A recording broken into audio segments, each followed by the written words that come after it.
Nhìn hai đoạn thông tin văn bản này, Tô Lăng không khỏi khẽ giật mình. So với cư dân bản địa của thế giới này, người chơi luyện tập hô hấp pháp dường như đã chiếm ưu thế rất lớn. Vừa rồi khi hắn thử luyện sai phương pháp, cũng không hiện ra thông tin trò chơi tăng độ thuần thục này, hiện tại chính xác liền hiện ra, hiển nhiên cũng có thể dựa vào điểm này để giúp người chơi phán đoán có luyện tập chính xác hay không.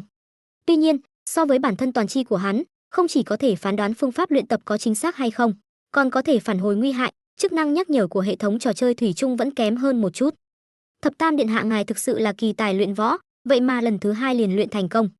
Bên ngoài, Hà Trùng nhìn thấy Tô Lăng lần thứ hai liền luyện tập thành công kim quý hô hấp pháp, lúc này lại là một cái nịnh nọt, tán thán nói, Thập Tam điện hạ còn xin tiếp tục kiên trì. Chỉ cần mỗi ngày đều luyện tập chính xác, chăm chỉ, khoảng 3 tháng, điện hạ ngài hẳn là có thể sơ bộ cảm nhận được hiệu quả của hô hấp pháp. 3 tháng, nghe Hà Trùng nói, Tô Lăng trong lòng tính toán sơ bộ. Hắn phát hiện quá trình luyện tập kim quý hô hấp pháp để hình thành tuần hoàn cần thiết thời gian. Sau đó kết hợp với phản hồi của bản thân toàn chi về việc luyện thêm 376 lần nữa thì thuộc tính thể lực có thể tăng 0.01 điểm, ước chừng cần 5 ngày mới có thể tăng 0.01 điểm thể lực.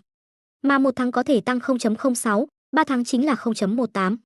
Từ việc thuộc tính ban đầu của nhân vật hắn là lực lượng, nhanh nhẹn, thể lực, trí lực đều chỉ có 3 tháng thời gian, thể lực tương đương với tăng lên gần 20%, đúng là một giai đoạn có thể cảm nhận được hiệu quả rõ rệt. Chỉ là, kim quý hô hấp pháp không phải là thứ hắn mong muốn. Hô hấp pháp của thế giới này, tăng trưởng chỉ số thuộc tính chắc chắn có giới hạn. Nếu không võ công của thế giới này đã sớm xuất hiện những nhân vật cấp bậc tiên hiệp huyền huyễn, chứ không phải bộ dạng hiện tại. Đây cũng là nguyên nhân Tô Lăng có ý tưởng với môn ngũ khí triều nguyên hô hấp pháp rèn luyện toàn diện kia. Hô hấp pháp có giới hạn, nếu có lựa chọn, tự nhiên là phát triển toàn diện đến cực hạn là tốt nhất. Huống hồ, thời gian bọn họ, những người chơi, ở thế giới này cũng chỉ có 1 năm của thế giới này mà thôi. Nghĩ đến đây, Tô Lăng cũng không lãng phí thời gian nữa, ánh mắt nhìn về phía Hà Trùng, cau mày nói, luyện tập một lần liền mệt mỏi như vậy, còn phải luyện 3 tháng mới có thể sơ bộ có thành tựu, thôi, không luyện nữa. Dứt lời, hắn liền lắc đầu, để Tiểu Điệp đỡ hắn trở về phòng. Điều này khiến Hà Trùng vừa mới hưng phấn, sửng sốt một chút. Vốn dĩ Hà Trùng chỉ định qua loa dạy một chút, để Tô Lăng biết khó mà lui. Ai ngờ, Tô Lăng 2 lượt liền luyện tập thành công, rõ ràng có thiên phú rất tốt về hô hấp pháp. Điều này khiến Hà Trùng lập tức nảy sinh ý nghĩ nghiêm túc truyền thụ. Nhưng ai có thể ngờ, đối phương lúc này lại không học nữa. Trong lúc nhất thời, Hà Trùng, vị thống lĩnh thị vệ này, tâm trạng vô cùng phức tạp, có loại cảm giác bị trai hư theo đuổi, ban đầu cực kỳ phòng bị lạnh nhạt, nhưng không chịu nổi đối phương quá tốt, bản thân cũng bắt đầu nghiêm túc, lúc này đối phương lại phủi mông bỏ đi, ăn xong lau sạch. Thôi vậy, một câu thôi vậy, bao hàm ngàn vạn cảm xúc. Hà Trùng lắc đầu, có chút thất lạc rời khỏi sân nhỏ. Hà Trùng đã cố gắng, người nên tiếc nuối không nên là Hà Trùng. Ban đêm, bóng tối buông xuống. Hoàng cung lần lượt thắp sáng ánh nến. Trong hoàng tử các, phòng ngủ của Tô Lăng. Tô Lăng nằm trên giường, nhắm hai mắt, chuyên chú hô hấp. Hô hấp của hắn mang theo tiết tấu và chấn động kéo dài phức tạp, nhưng rất nhanh, hắn liền nhíu mày. Ký chủ luyện tập ngũ khí triều nguyên hô hấp pháp sai phương pháp, sau khi luyện tập 1613 lần, tim, gan, lá lách, phổi, thận của cơ thể sẽ lần lượt xuất hiện dấu hiệu suy kiệt hoại tử không thể đảo ngược. Một đoạn thông tin văn bản xuất hiện trong đầu hắn. Có được năng lực bản thân toàn chi, hắn nắm giữ nhược điểm của hầu hết mọi người trong hoàng cung, bởi vậy, hắn muốn lấy được một bản ngũ khí triều nguyên hô hấp pháp từ trong tàng thư các bất quá là chuyện dễ dàng. Vào ban ngày, giả vờ ngại mệt, từ chối luyện tập kim quý hô hấp pháp với Hà Trùng, tối hôm đó, hắn liền cho người mang đến một bản ngũ khí triều nguyên hô hấp pháp từ trong tàng thư các. Mà phương pháp luyện tập của ngũ khí triều nguyên hô hấp pháp này quả nhiên phức tạp, hơi không cẩn thận liền sẽ sai lầm. Vừa rồi đã là lần thử thứ 7 của hắn. Mặc dù đã rất cẩn thận, nhưng vẫn xuất hiện sai lầm. Tuy nhiên, hắn cũng không nản lòng, định tiếp tục thử, nhưng vào lúc này, người chơi Tô Lăng, xin chào, hệ thống phát hiện bạn đã liên tục chơi game hơn 6 giờ, xin hãy chơi game vừa phải, chú ý bảo vệ bản thân, sắp xếp thời gian hợp lý, hưởng thụ cuộc sống lành mạnh. Hả? Nhìn thông báo chống nghiện hiện lên dưới đáy mắt, Tô Lăng không khỏi sững sờ. Đã 6 giờ rồi sao? Một ngày trong trò chơi là 1 giờ ở hiện thực. Từ khi hắn vào trò chơi đến bây giờ, hôm nay vừa đúng là ngày thứ 6, hắn cũng đã liên tục chơi game hơn 6 giờ. Lại thêm 3 giờ của màn chơi trước, hắn đã chơi 9 giờ trong siêu duy sát. Điều này đối với người bình thường mà nói, chắc chắn là ảnh hưởng nghiêm trọng đến cuộc sống thực tế. Nhưng đối với Tô Lăng mà nói, hắn, một người thực vật, có cuộc sống thực tế gì? Không chơi game chẳng lẽ thoát ra ngoài tiếp tục nằm như xác chết, làm người thực vật sao? Tuy nhiên, nhìn thông báo chống nghiện này, Tô Lăng suy tính một lát, cuối cùng vẫn quyết định rời khỏi trò chơi. Nguyên nhân chủ yếu có hai, thứ nhất là hắn hiện tại đã thử ngũ khí triều nguyên hô hấp pháp thất bại 7 lần trong trò chơi, phương diện thân thể cần nghỉ ngơi một chút. Mà thứ hai là hắn đã liên tục chơi 9 giờ, từ hơn 7 giờ sáng bắt đầu, đến bây giờ đã là chiều tà. Tính toán thời gian, em gái Tô Tĩnh lúc này cũng sắp tan học, đến bệnh viện. Rời khỏi trò chơi. Người chơi Tô Lăng, xin chào, hệ thống phát hiện bạn hiện đang trong trò chơi, rời khỏi trò chơi, nhân vật nhập vai sẽ ở trạng thái ngủ đông chờ thời. Lần sau vào trò chơi vẫn sẽ vào nhân vật này của màn chơi này, xin hỏi có xác nhận rời khỏi trò chơi không? Khi Tô Lăng lặng lẽ muốn rời khỏi trò chơi trong lòng, thông báo nhắc nhở của trò chơi này lập tức hiện lên dưới đáy mắt hắn. Mà đối với điều này, Tô Lăng cũng không có suy nghĩ gì nhiều.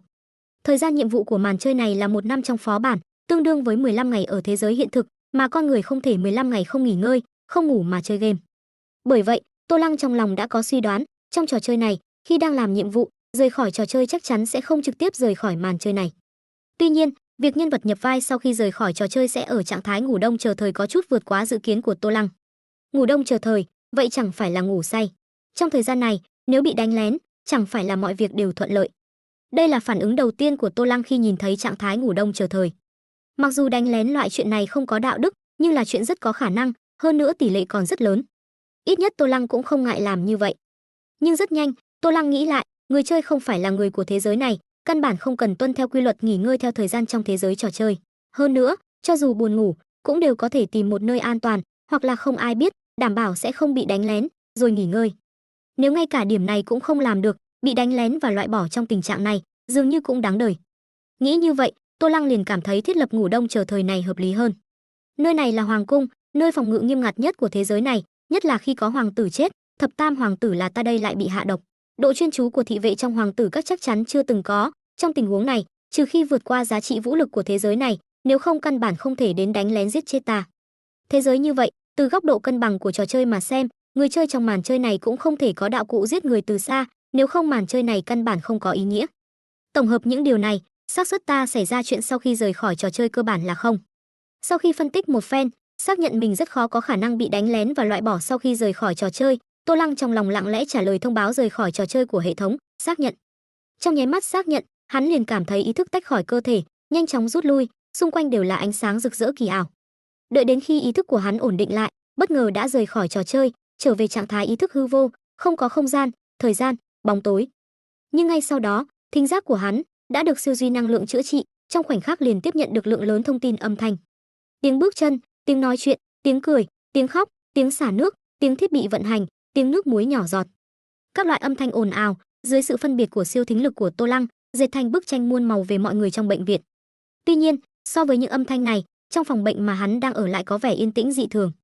Rõ ràng từ tiếng hít thở có thể đánh giá ra, trừ hắn ra còn có 2 người, đồng thời so sánh với thông tin âm thanh nghe được ban ngày, 2 người này chính là cha mẹ của mình. Thế nhưng, 2 người ở trong phòng đó lại không nói với nhau lời nào, không khí có thể nói là cực độ đè nén, giống như hai thế giới với sự ồn ào bên ngoài bệnh viện. Tiếp tục như vậy thực sự không được, nhất định phải nhanh chóng cho bọn họ một tia hy vọng mới được. Nhìn thấy cha mẹ như vậy, Tô Lăng đột nhiên cảm thấy, hắn nhất định phải nhanh chóng cho gia đình này một tia hy vọng. Tuy nhiên, lúc này hắn chỉ có cảm giác nghe là hoàn hảo, phương diện khác vẫn là trạng thái người thực vật, muốn làm gì cũng không làm được, chỉ có thể chờ đợi em gái Tô Tĩnh đến. Mà Tô Tĩnh, lúc này thực sự cũng đang trên đường đến bệnh viện. Trong đầu Tô Lăng, bản thân toàn chi đang không ngừng cập nhật, phản hồi quá trình Tô Tĩnh đến bệnh viện. Cứ như vậy, im ắng chờ đợi. Ước chừng hơn 20 phút sau, Tô Tĩnh cuối cùng cũng gõ cửa phòng bệnh. "Cha, mẹ, con đến rồi, hai người về nghỉ ngơi đi." Đẩy cửa vào, Tô Tĩnh lập tức nói với cha mẹ trong phòng bệnh. Hai người cũng không ở lại lâu, dù sao bọn họ đã duy trì trạng thái sinh hoạt như vậy hơn 1 năm, đã sớm mệt mỏi, không còn nhiều tinh lực để chống đỡ. Khi đối mặt với khó khăn trong cuộc sống, người nhà nên giúp đỡ lẫn nhau. Trong 1 năm sau khi Tô Lăng bị đâm thành người thực vật, bình thường ban ngày đều là Tô Bùi Thanh chăm sóc ở bệnh viện. Dương Tú Anh linh hoạt đi lại giữa bệnh viện và nhà, vào giờ cơm sáng trưa tối, nấu cơm cho Tô Bùi Thanh, cũng chăm sóc Tô Tĩnh vẫn còn đang học cấp 3. Tô Tĩnh thì bình thường sau khi tan học buổi chiều, sẽ đến bệnh viện thay ca cho hai người, để hai người về nghỉ ngơi một chút. Đợi đến gần giờ tự học buổi tối, hai người lại đến thay Tô Tĩnh, để Tô Tĩnh đi học. Tuy nhiên, Tô Tĩnh khoảng thời gian này kỳ thực cũng không đến trường học lớp tự học buổi tối, mà là lấy lý do tình hình trong nhà, xin chủ nhiệm lớp đặc quyền không học lớp tự học buổi tối, sau đó giấu giếm trường học và gia đình, đi làm thêm một công việc, dùng cách của mình, cố gắng giảm bớt gánh nặng cho gia đình. Chỉ là, năm nay Tô Tĩnh lên lớp 12, phải đối mặt với kỳ thi đại học, trường học bên kia cũng bắt đầu thúc giục Tô Tĩnh tập trung vào việc học. Cũng đã uyển chuyển khuyên Tô Tĩnh buổi tối trở về lớp tự học. Còn có khoản nợ bên ngoài của gia đình, hơn 1 năm, tần suất đòi nợ của đám chủ nợ cũng trở nên dày đặc hơn. Gia đình vốn đã căng thẳng thần kinh này, áp lực phải đối mặt càng lúc càng lớn, tùy thời bất cứ nơi nào đều có khả năng sụp đổ. Anh, cha mẹ đi rồi, cũng không biết anh có vào được trò chơi kia không?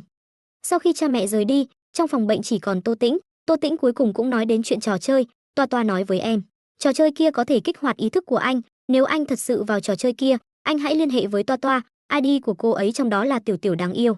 Cô ấy là bạn học tốt nhất của em thời trung học, anh cũng biết, nhưng khác với em. Cô ấy đã ra nước ngoài học từ năm anh gặp tai nạn xe cộ, không cần thi đại học, cho nên có rất nhiều thời gian chơi.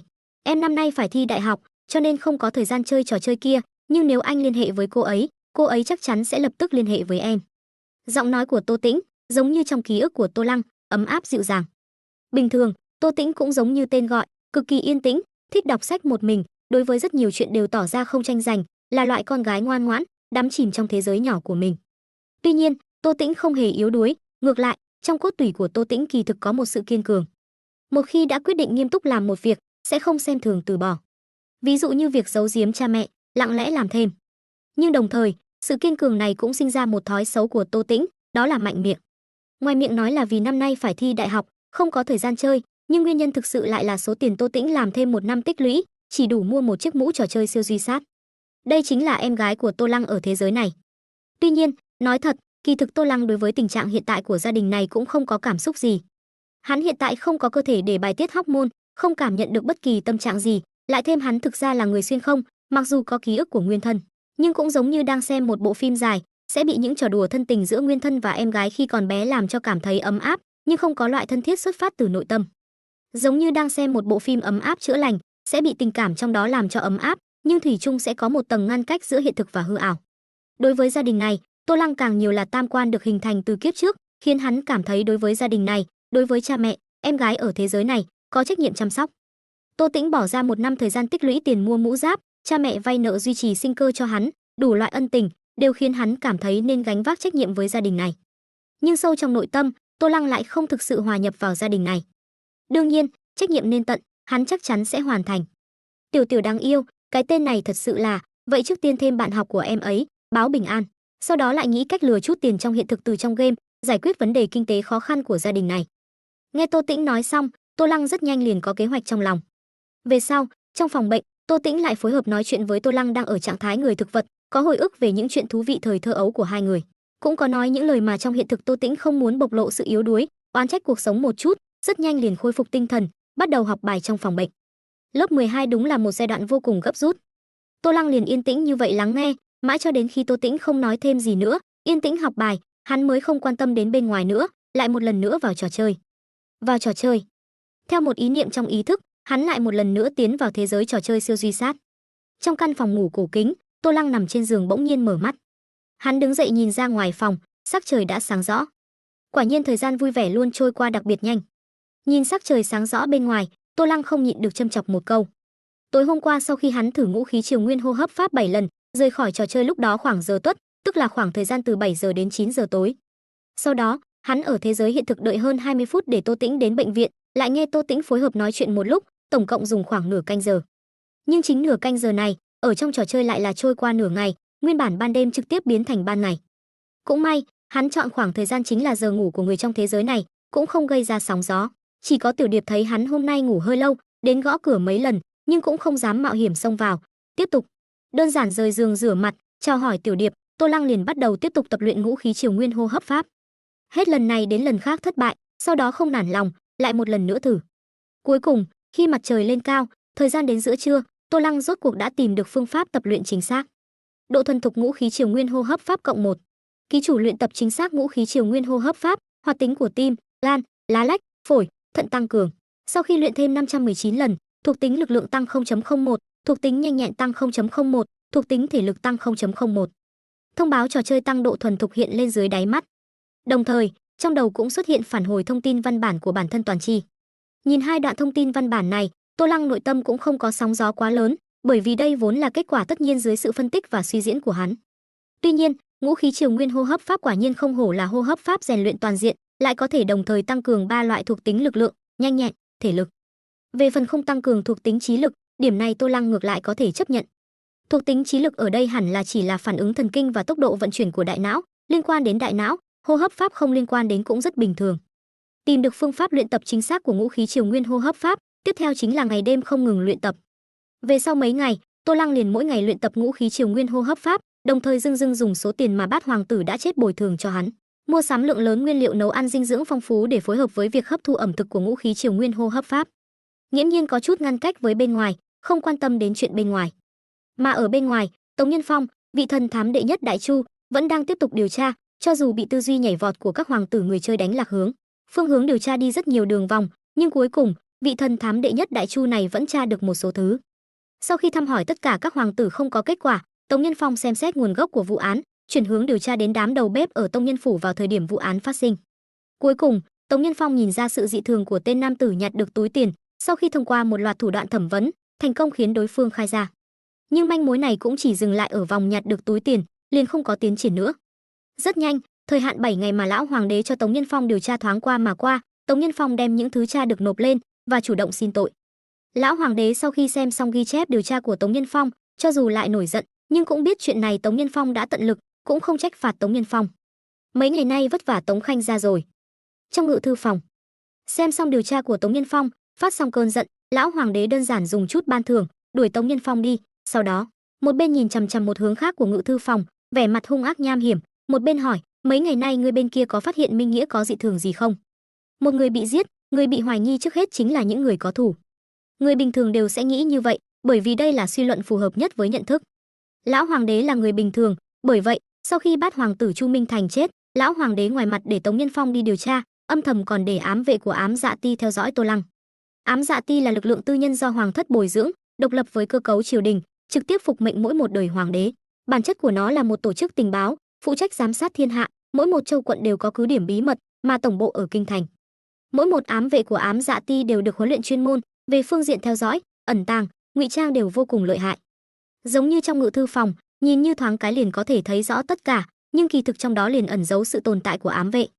Sau khi lão hoàng đế hỏi xong, một giọng nói khàn khàn lập tức vang lên, bẩm báo hoàng thượng, thập tam điện hạ bên kia mấy ngày nay ngược lại không có dị thường gì, chỉ là cái gì? Lão hoàng đế truy hỏi, đồng thời hai mắt hơi nheo lại. Chỉ là mấy ngày nay thập tam hoàng tử hình như rất cao hứng, mỗi ngày đều dùng số tiền tước đoạt của Bát hoàng tử đi nội vụ phủ mua sắm thịt cá ăn. Nói đến câu cuối cùng, tên ám vệ này đã có chút xấu hổ không muốn nói thêm nữa, bởi vì cảm thấy mình có chút châm ngòi ly gián, nhưng sự thật lại đúng là như vậy không sai. Lão hoàng đế nghe xong báo cáo, da mặt co giật, trong lòng đối với đứa con trai thứ 13 này chán ghét không khỏi sâu hơn. Huynh đệ của ngươi chết, ngươi mỗi ngày thịt cá, là sợ người khác không biết ngươi rất cao hứng. Tuy nhiên, từ biểu hiện không có lòng dạ này mà xem, dường như con trai thứ 13 cũng không có thủ đoạn trù hoạch ra vụ đầu độc tinh xảo như vậy. Hay là nói, vị con trai thứ 13 này của mình là đang cùng mình chơi trò dắp tâm, cố ý biểu hiện không có lòng dạ, để mình không nghi ngờ nó sao? Trong lúc nhất thời, lão hoàng đế rơi vào trầm tư. Thật lâu sau, lão hoàng đế mới thoát khỏi trầm tư. Sau đó, liền thấy lão hoàng đế quay đầu, nhìn về phía Trương Công Công bên cạnh, tại lão hoàng đế và ám vệ tiến hành đối thoại, liền phảng phất như không nghe thấy, không nhìn thấy, giống như người gỗ, nói: "Trương Công Công, ngươi đi cho trẫm gọi tất cả hoàng tử đến tiến cung." Đã vụ án không tra ra chân tướng, vậy cũng chỉ có thể hắn tự mình đến hỏi, sau đó tự mình phán đoán. Như vậy mặc dù có thể bị ảnh hưởng bởi cảm xúc chủ quan của bản thân, nhưng chuyện Minh Thành bị đầu độc không thể cứ như vậy trôi qua, cũng nên có một lời giải thích. Kỳ thực, đối tượng mà lão hoàng đế hoài nghi nhất vẫn là con trai thứ 13, nhưng thân là đế vương, không thể làm quá trực tiếp để cho người ta đoán được tâm tư. Nếu đơn độc gọi con trai thứ 13 đến, đối phương chắc chắn sẽ cảm thấy bị nhầm vào. Nếu con trai thứ 13 là hung thủ thì không sao, nhưng vạn nhất không phải thì sao? Tống Nhân Phong đều không tra ra bất kỳ manh mối nào, ám vệ theo dõi mấy ngày nay cũng không thấy con trai thứ 13 có bất kỳ khác thường gì, nhiều nhất chính là biểu hiện ra có chút cao hứng. Nhưng lần biểu hiện này có Minh Thành hạ độc trước đây, mặc dù lão hoàng đế cực kỳ không thích, nhưng cũng hợp tình hợp lý. Lại thêm, ngoài việc bị Minh Thành hạ độc, là có khả năng hạ sát thủ, động cơ, phương diện khác, cho dù là từ địa vị quyền thế hay là gặp gỡ trong kinh thành, con trai thứ 13 Minh Nghĩa đều không có lý do gì đầu độc Minh Thành. Bởi vậy, lão hoàng đế kỳ thực cũng không thể phán đoán rốt cuộc có phải là con trai thứ 13 ra tay hay không. Tuy nhiên, cho dù không phải, gọi tất cả hoàng tử đến trong cung, dùng chuyện này nghiêm khắc răn đe, cảnh cáo một phen, cũng có thể khiến cho những hoàng tử có dã tâm thu liễm một chút, đừng lại làm ra chuyện huynh đệ tương tàn này nữa. Nếu không, một khi cái mở đầu huynh đệ tương tàn này mở ra, vậy thì tiếp theo rất có thể sẽ càng ngày càng nhiều. Vừa nghĩ đến đây, lão hoàng đế lúc này mới phân phó Trương Công Công. Vâng. Trương Công Công nghe lão hoàng đế nói, tự nhiên không có và cũng không dám có dị nghị, vội vàng lên tiếng, nhưng sau đó lui xuống. Về sau, đạo triệu kiến lệnh này liền do thái giám trong cung gọi đến, nhanh chóng rời cung, hướng về các vương phủ của các hoàng tử trong kinh thành truyền đi. Người đầu tiên nhận được triệu kiến là hoàng tử ở trong cung, khoảng cách gần nhất, Tô Lăng và thái tử. Đối với điều này, Tô Lăng nội tâm không hề gợn sóng. Bởi vì, khi lão hoàng đế mở miệng phân phó Trương Công Công, hắn đã thông qua phản hồi của bản thân Toàn Chi để biết. Đương nhiên, hắn trên mặt lại là diễn xuất một phen. Bởi vì ở trong hoàng cung, khoảng cách gần nhất, người đến gọi hắn là Trương Công Công. Nghe thấy Trương Công Công gọi đến, Tô Lăng trên mặt biểu hiện ra sự kinh dị, ngưng trọng, bất an, các loại cảm xúc lẫn lộn, thần sắc phức tạp. Đem một hoàng tử thứ không nhận được sủng ái, biết rõ chắc chắn sẽ bị hoài nghi, nhưng lại thực sự oan uổng, nhưng cũng biết mình không được phụ hoàng yêu thích, không biết sẽ xảy ra chuyện gì, diễn dịch vô cùng nhuần nhuyễn. Điều này khiến Trương Công Công đến truyền lời có chút hoài nghi, những lời mình nghe được trong ngự thư phòng, có phải là ám vệ đang nhằm vào thập tam hoàng tử hay không? Đương nhiên, cho dù thật sự là đang nhằm vào, thân là hoạn quan, cũng không thể, đồng thời cũng không có năng lực nhúng tay vào chuyện của hoàng thất. Chỉ nghe Trương Công Công nói, thập tam điện hạ, vậy thì theo lão nô đến ngự thư phòng gặp hoàng thượng. Được, nhưng Trương Công Công xin chờ một lát, đã lâu không gặp phụ hoàng, đợi ta chỉnh lý lại y quan một chút, tránh cho để lại ấn tượng không tốt cho phụ hoàng. Tô Lăng ngoài miệng đáp ứng rất nhanh, nhưng lại lấy cớ chỉnh lý y quan, cố ý kéo dài thời gian. Lần này lão hoàng đế triệu kiến tất cả hoàng tử, đối với các hoàng tử bản địa của thế giới này mà nói, chỉ là việc liên quan đến cái chết của bát hoàng tử Chu Minh Thành, lão hoàng đế có thể sẽ răn đe, cảnh cáo gì đó. Nhưng đối với Tô Lăng và những người chơi khác mà nói, đây là lần gặp mặt chính thức đầu tiên giữa tất cả người chơi của màn chơi này. Trong hình thức nhiều người, trừ khi là tổ đội, nếu không trong tình huống chưa tổ đội mà lựa chọn hình thức nhiều người, tất cả người chơi tham gia trò chơi đều sẽ là đối thủ. Nói một cách thông tục, đây là một màn chơi sinh tồn. Đặc điểm của loại trò chơi này là khi người chơi gặp nhau, không phải ngươi chết thì là ta sống. Mà việc lão hoàng đế bất ngờ triệu kiến, đem tất cả người chơi tập hợp lại một chỗ, ngay cả Tô Lăng cũng cảm thấy có chút nguy hiểm. Bởi vậy, Tô Lăng muốn kéo dài thời gian một chút, để thông qua phản hồi của năng lực bản thân Toàn Chi, xem những người chơi khác sẽ làm những chuẩn bị gì, sau đó bản thân có thể ứng phó tương ứng.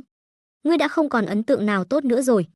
Trương Công Công nghe Tô Lăng nói, trong lòng không khỏi oán thầm. Nhưng ngoài mặt, Trương Công Công tự nhiên là cười trả lời, được, vậy xin thập tam điện hạ nhanh lên một chút. Việc nhỏ này, Trương Công Công tự nhiên sẽ không vì thế mà gây khó dễ cho một vị hoàng tử, cho dù vị hoàng tử này không được đương kim thánh thượng chào đón. Về sau, Tô Lăng cũng không nói thêm gì nữa, gọi Tiểu Điệp cùng nhau trở về phòng ngủ, đóng cửa phòng lại, bắt đầu thử mặc từng bộ y phục. Nhưng mỗi một bộ y phục, Tô Lăng lại đều tùy tiện viện cớ nói không thích hợp, sau đó đổi bộ tiếp theo, khiến Tiểu Điệp đang hầu hạ Tô Lăng thay quần áo, mệt mỏi không thôi. Cũng trong thời gian thay quần áo, dày vò Tiểu Điệp này, hắn dùng năng lực phản hồi của bản thân Toàn Chi, chú ý đến động tĩnh của từng người chơi hoàng tử trong đầu. Hắn chú ý đầu tiên chính là thái tử bên Đông cung. Đông cung, phủ thái tử. Cái gì? Phụ hoàng triệu kiến tất cả hoàng tử. Đại Chu đương kim thái tử là con trai cả của lão hoàng đế, cũng chính là đại hoàng tử. Cái gọi là lập đích không lập trưởng không lập thứ. Trong tình huống có hoàng tử dòng chính, cho dù chỉ là cháu ruột, cho dù chỉ là đứa trẻ mấy tuổi, cũng sẽ chỉ để huyết mạch đích hệ kế vị, hoàng tử thứ tuổi tác có lớn hơn, có tài trị quốc cũng vô dụng. Chỉ khi dòng chính không còn, mới chọn trong số các hoàng tử thứ. Lúc này, ưu tiên cân nhắc lại là thứ tự trưởng tử và thứ tử. Đại hoàng tử chính là trưởng tử dòng chính, tên thật là Chu Minh Càn, năm nay đã hơn 40 tuổi. Theo lễ nghi truyền thừa của hoàng thất mà nói, không có gì bất ngờ xảy ra, ngôi vị hoàng đế tương lai chính là do Chu Minh Càn kế thừa. Bởi vậy, khi người chơi có tên thật là Vương Đào, ID trò chơi là sát phách lão vương nhập vai vào đại hoàng tử, biết được tình cảnh trước mắt của mình, điều đầu tiên Vương Đào nghĩ đến chính là ẩn nhẫn. Ẩn nhẫn trong cung, không ra khỏi cửa, kiêng rượu, tránh xa nữ sắc, ngăn cách với bên ngoài, không tranh giành, cẩn thận ẩn nhẫn đến khi kế thừa hoàng vị, như vậy màn chơi này hắn liền thắng lợi. Cho dù hành vi như vậy không phù hợp với mô hình nhân vật thái tử khéo léo mà trò chơi giao cho hắn, nhưng hắn bất quá chỉ là một người chơi trình độ cấp F ở tầng lớp thấp, làm sao có thể lo lắng đến việc khảo hạch mô hình nhân vật, có thể hoàn thành nhiệm vụ chính tuyến đã là thắp hương cầu nguyện rồi. Vậy nên, sau khi vào trò chơi, Vương Đào cơ bản không có động tĩnh gì, phảng phất như thần ẩn, bất luận quan viên quyền thần nào đến yết kiến, Vương Đào đều không gặp, một lòng ẩn nhẫn đến kết cục. Thế nhưng, hiện tại hắn ẩn nhẫn không nổi nữa. Lão hoàng đế lại đột nhiên nổi hứng, muốn triệu kiến tất cả hoàng tử. Nghe thấy lời nói của thái giám đến gọi, Vương Đào toàn thân choáng váng. Vãi, cái này phải làm sao bây giờ? Triệu kiến tất cả hoàng tử, cũng chính là triệu kiến tất cả người chơi, cái này sợ không phải là muốn máu chảy thành sông. Tính cách của người chơi vô cùng khó kiểm soát. Mặc dù trò chơi đã tuyên bố nhiệm vụ chính và nhiệm vụ phụ, theo lẽ thường mà nói, muốn hoàn thành nhiệm vụ chính, vậy thì trong lần triệu kiến này của lão hoàng đế với các hoàng tử, tất cả mọi người hẳn là sẽ không hành động thiếu suy nghĩ mới đúng. Thử nghĩ, hoàng đế triệu kiến hoàng tử tại chỗ đánh nhau, thậm chí máu chảy thành sông, hoàng tử động thủ này cơ bản liền không còn duyên với hoàng vị, thậm chí còn có thể bị trục mũ tạo phản, đánh vào thiên lao, chịu cực hình. Thế nhưng, Đây là logic bình thường. Nhưng đối với người chơi mà nói, nơi này bất quá chỉ là một thế giới phó bản, không phải là cuộc sống thực, không cần phải gò bó theo khuôn phép như vậy. Chơi game mục đích là gì? Vui vẻ, mà niềm vui của một số người lại bắt nguồn từ việc tùy ý làm bậy, phá hoại. Cho dù lùi một bước, màn gặp mặt này không có người chơi ác liệt kiểu đó, mọi người đều vô cùng chuyên chú tiến hành màn chơi này. Nhưng hắn là đại hoàng tử, là thái tử. Theo quy củ, chỉ cần không có gì bất ngờ xảy ra, hoàng vị đại chu tương lai là hắn kế thừa. Điều này tuyệt đối sẽ khiến hắn trở thành mục tiêu công kích của tất cả. Cho dù là nhiệm vụ chính hay nhiệm vụ phụ, tất cả người chơi đều sẽ lựa chọn loại trừ hắn trước. Hắn phải đối mặt lại là một đám tồn tại có khả năng sở hữu đạo cụ kỳ lạ, có thể nói là khó lòng phòng bị. Hơn nữa, hắn cũng không quên thông tin liên quan đến việc đánh giá trò chơi bình quân của người chơi màn này là cấp D mà hệ thống trò chơi đưa ra. Hắn, một người chơi trình độ cấp F, trà trộn vào một đám đại lão cấp D, mặc dù vừa vào đã có thái tử, vị trí có lợi nhất này, nhưng hắn vẫn muốn chửi thề. Chết tiệt, cái trò chơi rách này nhất định phải 3 lần hình thức một mình sau đó cưỡng chế một lần hình thức nhiều người, để người chơi PvE một mình trong hình thức một mình không tốt sao? Đáng đời ngươi bị vùi dập, không bằng những trò chơi đỉnh lưu kia. Sau một hồi chửi rủa, trò chơi vẫn phải tiếp tục. Cuối cùng, Vương Đào vẫn lựa chọn đi theo thái giám đến triệu kiến, diện kiến thánh thượng. Lão hoàng đế triệu kiến tất cả hoàng tử, hắn thân là thái tử, không đi, ấn tượng e rằng sẽ giảm đi nhiều trong lòng lão hoàng đế, dao động địa vị thái tử. Nhưng đi, hắn căn bản không biết đến lúc đó sẽ phát sinh chuyện gì, mặc dù theo lẽ thường mà nói, muốn hoàn thành nhiệm vụ chính tuyến, trước mặt lão hoàng đế, hẳn là không ai dám làm gì hắn. Nhưng người chơi là không thể khống chế, không chừng có người tâm lý biến thái, liên cùng hắn liều mạng thì sao? Huống chi, mặc dù đây không phải là hình thức tổ đội, nhưng người chơi có thể giao tiếp với nhau. Trong một số màn chơi, có người lấy việc mang bay ở màn chơi sau, hoặc là hứa hẹn cho đối phương đạo cụ gì đó sau khi ra khỏi màn chơi này, để mua chuộc người chơi bán mạng. Đương nhiên, trong đó không thiếu kẻ lừa đảo, sau đó đến lời mời kết bạn của đối phương cũng không thông qua, chứ đừng nói đến những thứ đã hứa. Nhưng cũng có thật, đổi lấy hứa hẹn. Tóm lại, hình thức nhiều người đơn độc cũng không nhất định là không có đồng đội. Vương Đào tuy trình độ chơi game kém, nhưng thông tin biết được lại không ít. Cũng chính vì biết được càng nhiều, hắn chơi game càng sợ đầu sợ đuôi, chú ý trước chú ý sau, gặp chuyện không quyết, dẫn đến bỏ lỡ rất nhiều cơ hội, tiến tới cũng dẫn đến kết quả đánh giá trò chơi của hắn là F. Theo thái giám đến gọi, đi trên đường đến ngự thư phòng, Vương Đào nghĩ đến việc sau đó phải đối mặt với cuộc gặp gỡ của người chơi, hắn không khỏi lo lắng đến mức huyệt thái dương đau nhức. Thế nhưng, hắn thực sự cũng không có biện pháp gì tốt, chỉ có thể đến lúc đó tùy cơ ứng biến. Nghĩ đến đây, Vương Đào không nhịn được phát ra một tiếng thở dài xa xăm. Ai, đây chính là người chơi trình độ cấp S sao? Tô Lăng thông qua năng lực bản thân toàn chi nhìn vị người chơi nhập vai thái tử này, cứ như vậy không có chút chuẩn bị nào đi ngự thư phòng diện thánh. Nên đón cuộc gặp gỡ của người chơi tiếp theo, hắn không khỏi hoàn toàn không còn gì để nói. Tên người chơi này có đánh giá trò chơi là F thấp nhất, quả nhiên không phải là không có lý do. Nếu là hắn vào trò chơi lúc nhập vai vào vị trí thái tử, căn bản là không có chuyện gì của người chơi khác. Trực tiếp lặng lẽ giết chết lão hoàng đế, đến lúc đó hắn chính là người thừa kế hoàng vị hợp pháp thứ nhất, những người chơi khác biết về sau, nhất định sẽ phản công mãnh liệt. Đến lúc đó hắn liền có thể lấy danh nghĩa chiếm cứ đại nghĩa, danh chính ngôn thuận điều động đại quân, đem những hoàng tử người chơi này từng người thảo phạt tru sát, thuận thế hoàn thành nhiệm vụ phụ. Thế giới này lại không có yếu tố tiên hiệp, huyền huyễn, võ công cũng thuộc phạm trù sức người, những hoàng tử người chơi kia căn bản không có khả năng thành công phản kháng. Biện pháp này cũng căn bản không cần dùng đến năng lực bản thân toàn chi và suy diễn của hắn, thế giới này lại không có camera giám sát. Vân tay, lấy kiến thức của người hiện đại, muốn lặng lẽ làm chết một người vẫn là rất nhẹ nhàng. Cho dù sau đó bị người phát hiện, nhưng đến lúc đó đã ngồi lên hoàng vị, ai dám có dị nghị? Dám có dị nghị trực tiếp chặt là được. Đương nhiên, Tô Lăng có thể nghĩ đến biện pháp này đầu tiên, chủ yếu là hắn đã cực kỳ lâu không có cảm xúc, cái nhìn đối với sự vật đã phá vỡ xiềng xích đạo đức. Mà người chơi đều là người bình thường, sống trong xã hội pháp trị, tư tưởng rất khó đột phá xiềng xích đạo đức, nghĩ đến phương pháp này ngay từ đầu. Cũng có khả năng nghĩ đến, nhưng trở ngại xiềng xích tư tưởng, không dám chấp hành, hoặc là sợ đầu sợ đuôi, lo lắng chấp hành không đạt được hiệu quả, ngược lại rất có thể bị chụp mũ tạo phản, cho nên lựa chọn bỏ qua. Tô Lăng nhìn thông tin cá nhân của tên người chơi tên là Vương Đào này, cảm thấy đối phương rất có thể là trường hợp sau. Bất quá, những điều này không quan trọng. Khi đối phương không có chút chuẩn bị nào đi diện thánh, Tô Lăng liền không chút nào để đối phương vào trong mắt. Loại trình độ người chơi này, căn bản không đủ gây sợ, muốn lặng lẽ giết chết quá đơn giản. Hắn tiếp tục thay quần áo, sau đó bắt đầu lưu tâm động tĩnh của các hoàng tử khác. Lúc này, thái giám đến gọi cũng bắt đầu lần lượt đến các vương phủ, bắt đầu triệu kiến các hoàng tử. Trong số các hoàng tử người chơi, ngoài đại hoàng tử và hắn, thái giám đến gọi đến phủ đệ của tứ hoàng tử là nhanh nhất. Mà người chơi này cũng là người chơi nữ duy nhất trong màn chơi này. Đối với người chơi nữ này, Tô Lăng có ấn tượng tương đối sâu sắc là đối phương đã trêu chọc Tống Nhân Phong, vị thần thám đệ nhất Đại Chu, khiến Tống Nhân Phong sợ hãi. Khi Tống Nhân Phong vì sự kiện Bát hoàng tử Chu Minh Nghĩa bị độc chết, đi lần lượt từng người thăm viếng, điều tra các hoàng tử khác mấy ngày trước. Về sau, Tô Lăng liền không chú ý đến người chơi nữ này nữa.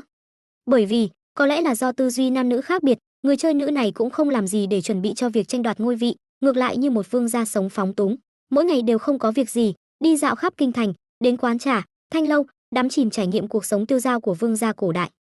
Hơn nữa, bởi vì màn chơi này nhập vai là nam tính, người chơi nữ này dường như tràn ngập tò mò đối với cấu tạo cơ thể nam tính, đã làm rất nhiều chuyện khiến Tô Lăng cảm thấy vô cùng biến thái. Đây cũng là nguyên nhân Tô Lăng không chú ý đến người chơi nữ này. Tuy nhiên, hiện tại lão hoàng đế Triệu Kiến, đối phương thân là người chơi, chắc chắn cũng biết điều này đại diện cho cuộc gặp mặt của tất cả người chơi trong màn chơi này, nghĩ đến chắc chắn sẽ có hành động.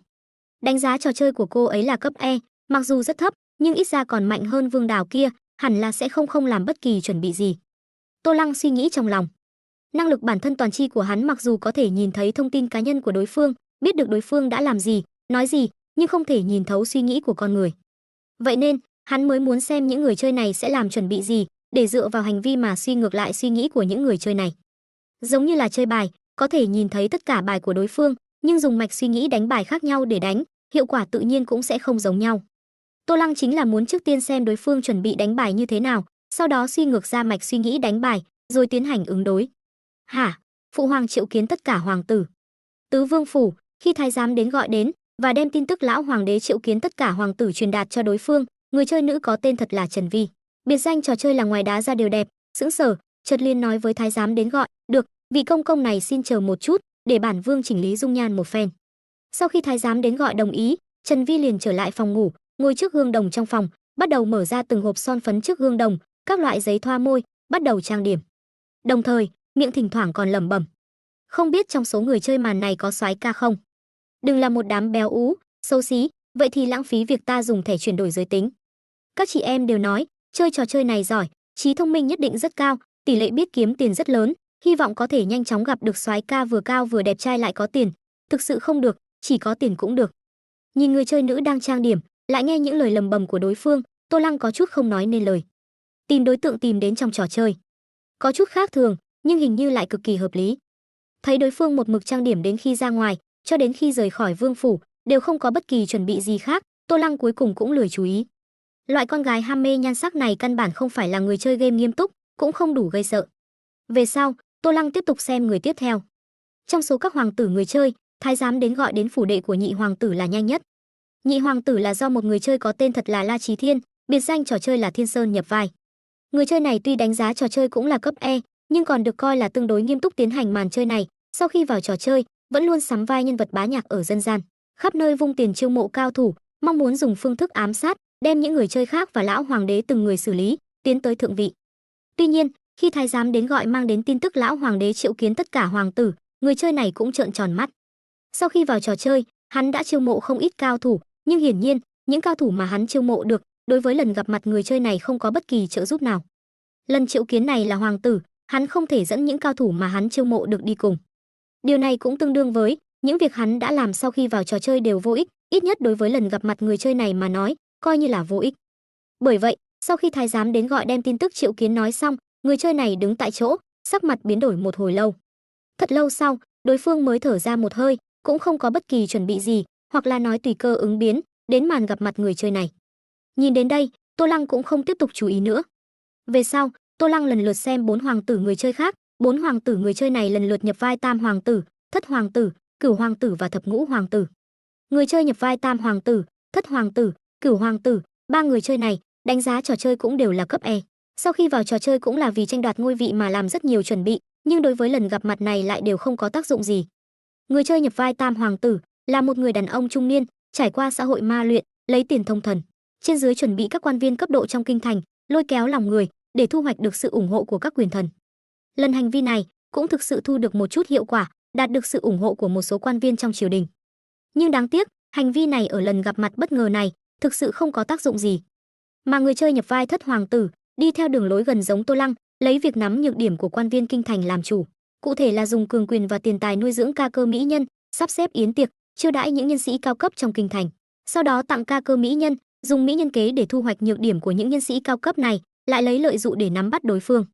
Đáng tiếc, những nhân sĩ cao cấp trong kinh thành này cũng không phải người ngu, mặc dù cũng có người bị mỹ nhân kế nắm nhược điểm, nhưng càng nhiều là góp đi vào tiền và người, sau đó cái gì cũng không mò lấy. Thậm chí còn có thu hoạch được là một số nhược điểm không quan trọng, đánh giá sai giá trị, dùng để uy hiếp đối phương, rồi lại trở mặt với đối phương. Ý nghĩ là tốt, nhưng đáng tiếc không giống Tô Lăng, có được năng lực bản thân toàn tri, có thể nắm bắt điểm yếu của đối phương một cách sâu sắc, hiệu quả liền cực kỳ bình thường. Hơn nữa, đối với lần gặp mặt đột nhiên này, loại chuẩn bị này thực sự vô dụng. Về phần người chơi nhập vai Cửu Hoàng tử, đối phương sau khi vào trò chơi cũng không làm bất kỳ chuẩn bị gì, mà là giống như người chơi nữ nhập vai Tứ Hoàng tử kia, cả ngày sống phóng túng.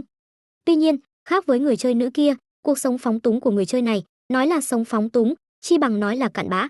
Ỷ vào thân phận hoàng tử, trong kinh thành khắp nơi ăn quỵt, chơi thanh lâu không trả tiền không nói, trong vương phủ cũng là tùy ý đánh chửi hạ nhân, thậm chí còn hành hạ đến chết một nha hoàn trong phủ và ném xác đối phương xuống giếng. Người chơi này khi nghe thái giám đến gọi truyền đạt tin tức triệu kiến, không những không khẩn trương chút nào, ngược lại rất hưng phấn, nháy mắt ra hiệu để hạ nhân che mắt thái giám đến gọi, rồi lặng lẽ giấu một con dao găm vào trong tay áo rộng của Hoa Phục. Tô Lăng xem thông tin cá nhân của người này, phát hiện đối phương ở hiện thực thành thật, nhưng trong trò chơi siêu duy sát này, mỗi màn chơi lại đều có khuynh hướng bạo lực vô cùng nghiêm trọng, đồng thời còn vô cùng thích làm những việc hành hạ đến chết. Kết hợp những điều này, Tô Lăng cơ bản có thể xác định, người chơi này chính là loại người chơi không gò bó theo khuôn phép trong trò chơi, sẽ làm ra bất kỳ hành vi khác người nào. Giấu một con dao găm trong tay áo, đây là dự định ám sát lão hoàng đế, hay là có ý định liều mạng với người chơi khác? Nhìn thấy sự chuẩn bị của đối phương, Tô Lăng trong lòng có số, trong đầu đã đang tính toán, làm sao lợi dụng sự chuẩn bị này của đối phương để đạt thành mục đích của mình. Ngoại trừ những hoàng tử người chơi này, còn có một hoàng tử người chơi khác. Người chơi này nhập vai là Thập Ngũ Hoàng tử, cũng là người chơi có đánh giá trò chơi cao nhất, trừ Tô Lăng và Lý Văn Phong, tên người chơi cấp B kia. Không giống với 6 hoàng tử người chơi phía trước, đối với hoàng tử người chơi này, Tô Lăng tương đương coi trọng. Đánh giá trò chơi của đối phương là cấp D, thấp hơn 2 cấp so với cấp B của Lý Văn Phong, nhưng đối với người chơi này, Tô Lăng cũng không coi nhẹ. Tất cả chỉ vì người chơi này có kiến thức chuyên nghiệp trong một lĩnh vực nào đó, có kỹ năng chuyên nghiệp của lĩnh vực đó, chính là chế tạo thuốc nổ. Người chơi có tên thật là Tằng Nghị, biệt danh trò chơi là Đại Bạch này, từ khi vào trò chơi liền bắt đầu bỏ ra nhiều tiền ở thế giới này để tìm nguyên vật liệu chế tạo thuốc nổ. Sau khi mua được lượng lớn lưu huỳnh, diêm tiêu, than củi, các loại vật liệu, đem những vật liệu này chế thành thuốc nổ, lại đem thuốc nổ chế thành bom tự chế đơn giản. Khi thái giám đến gọi tiện thể nhắn tới, người chơi này liền trở về mật thất dưới đất, nhìn dương thuốc nổ đã chế tạo, tự nhủ, lão hoàng đế này đột nhiên triệu kiến tất cả hoàng tử, đối với ta mà nói đơn giản chính là cơ hội ngàn năm có một. Nếu có thể dùng số thuốc nổ này đem lão hoàng đế và tất cả các hoàng tử và người chơi khác nổ chết, vậy chẳng phải ta chính là người thừa kế duy nhất của hoàng vị. Chỉ là, phải làm sao mới có thể làm được.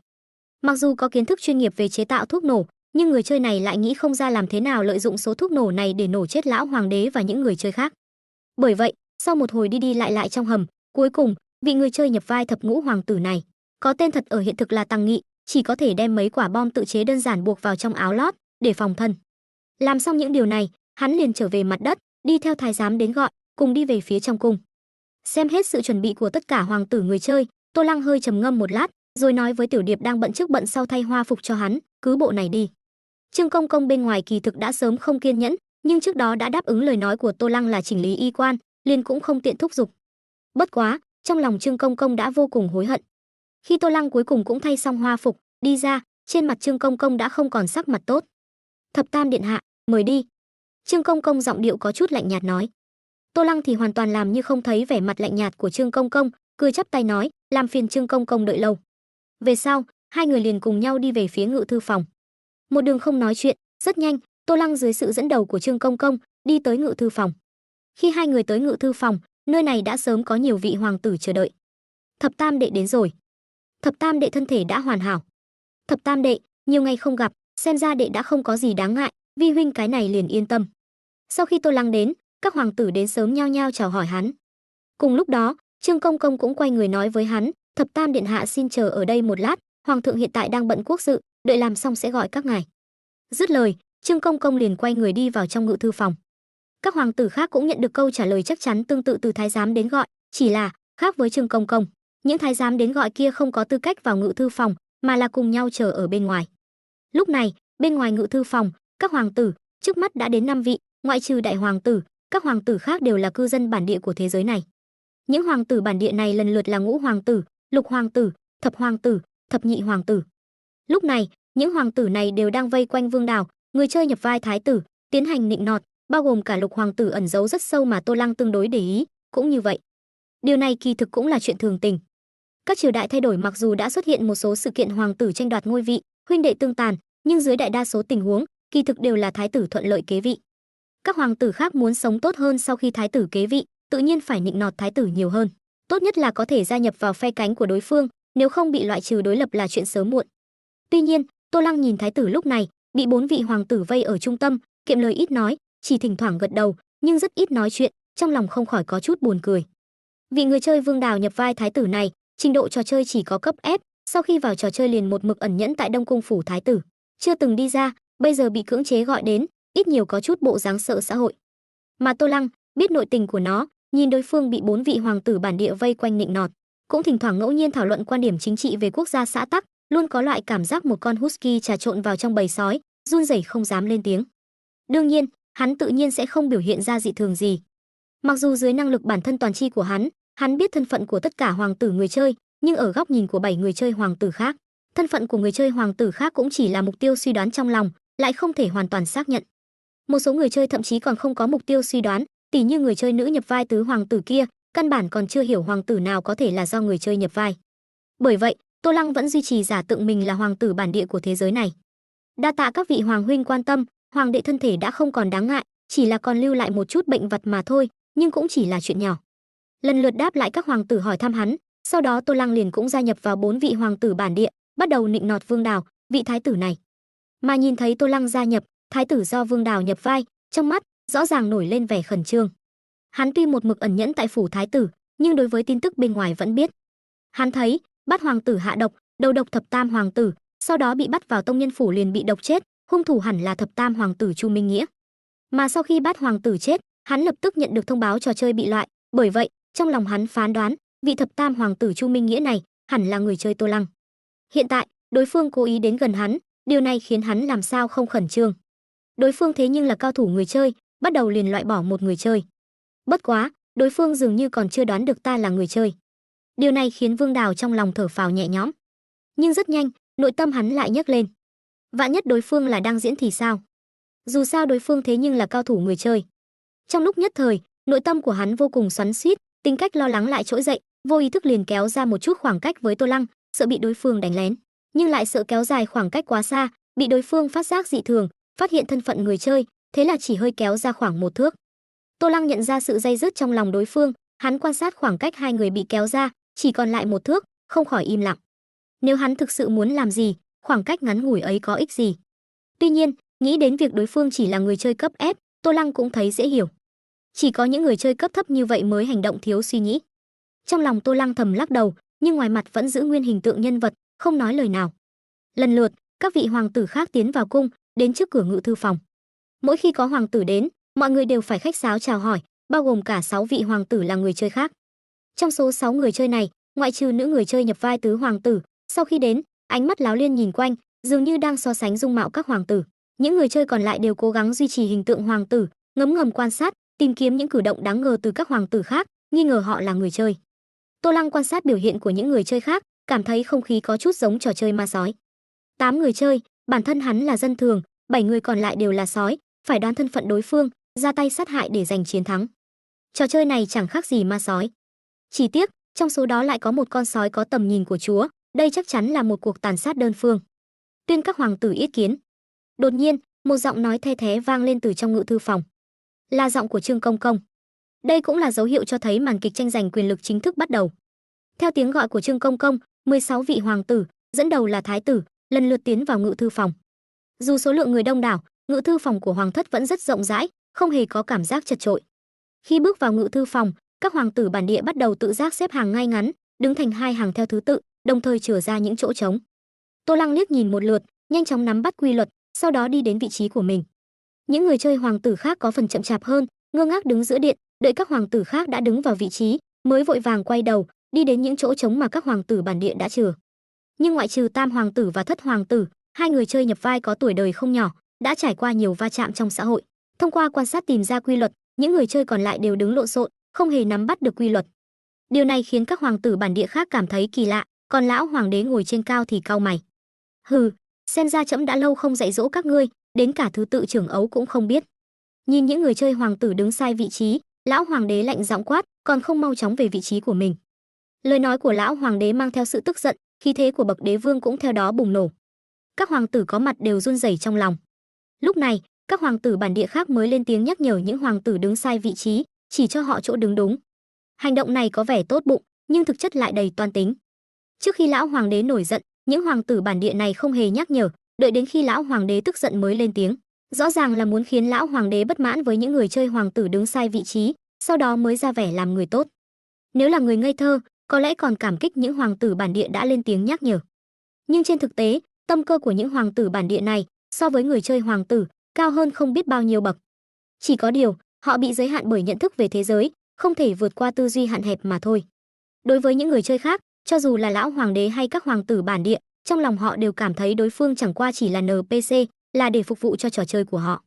Nhưng Tô Lăng, người đã tiếp xúc với một số bí ẩn của trò chơi siêu duy sát, không hề coi họ hoàn toàn là NPC, trong lòng không hề có ý xem nhẹ những người bản địa này.